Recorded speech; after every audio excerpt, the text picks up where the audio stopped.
I need to make a fucking RPG! Ahoy, welcome to my video that sucks about my TTRPG that sucks. Devlogs can be about projects that aren't video games, right? Yeah, I will continue calling this one a devlog. I'm making this video, hopefully soon these videos, plural, mainly because I want to record my own experiences working on this project for my future self. Well, I call it a tabletop role-playing game, but it's not really meant to be played on tabletop. It's just that I feel like if I call it an RPG, I'll give the impression that I'm making a video game, which this is not. But before I explain why I don't see this as a tabletop, there are some other things I would like to explain. What is RPyS? I have a webcomic. Wait, don't leave me, no! I have a webcomic called Manifest Your Spectre. It's about alien witches with yo-yo stands fighting cops. And by I have a webcomic, what I mean is that I have made 15 pages. Links in the description. Roleplay Your Spectre is, or at least I intend to make it, a set of rules with which you can roleplay being a character in the comic's setting. But also, much more importantly, it's a way to make the voices shut up. Leave me alone!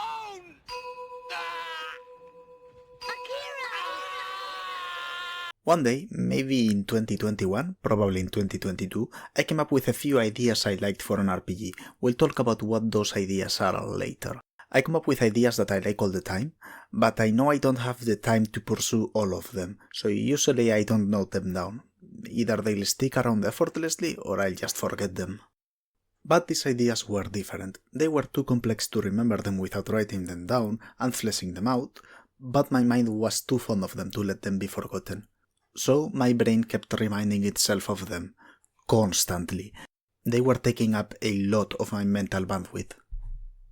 So in order for those ideas to live and be preserved outside of my head instead of living rent-free in my mind, I wrote them down, and that worked out pretty well.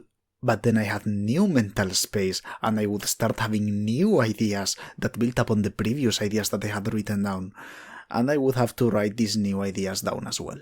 And thus, for maybe a year or so, I kept purging these ideas from my mind into a variety of Affinity Designer documents, Excel spreadsheets. Every few months I'd get a bunch of ideas or a desire to overhaul old ideas, and I would chisel away at it for maybe a week or two until I had peace of mind again.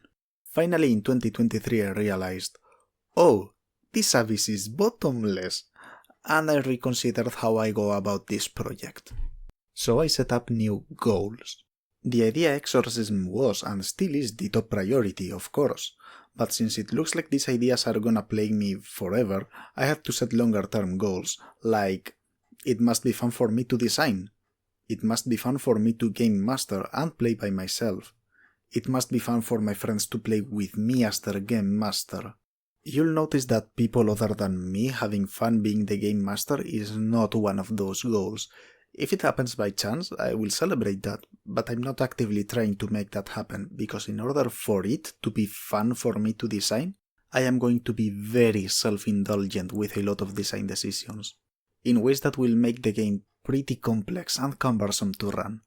I know I can tolerate my bullshit, but I can't ask that of others. And what does that bullshit look like to the game master?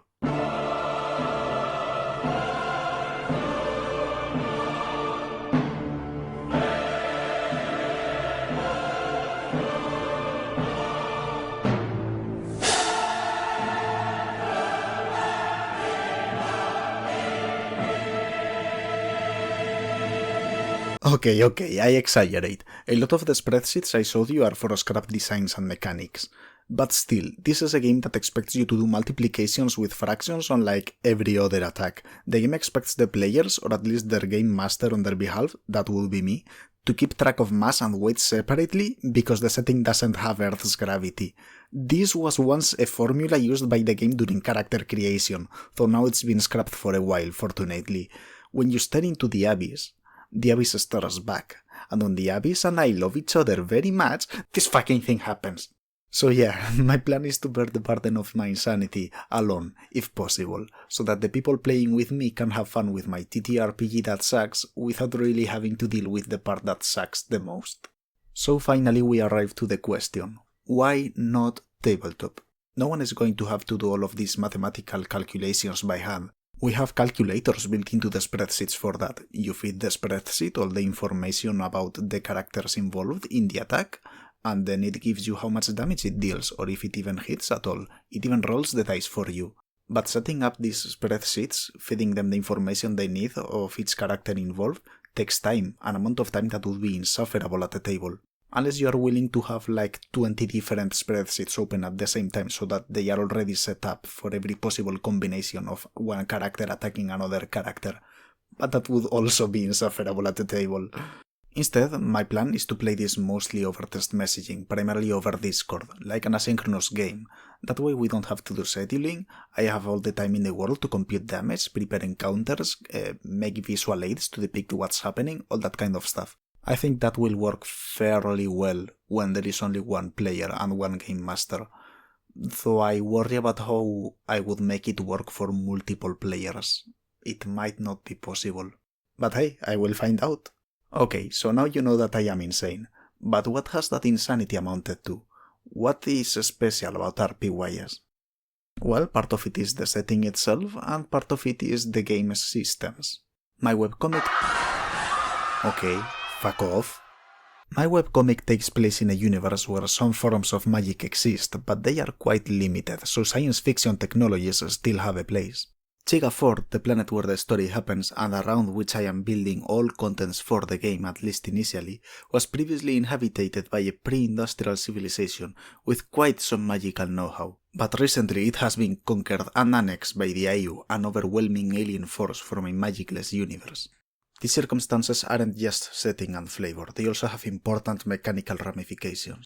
The IU, with their advanced technology, have the capacity to engineer intelligently designed bodies of many kinds and to transplant minds between these bodies.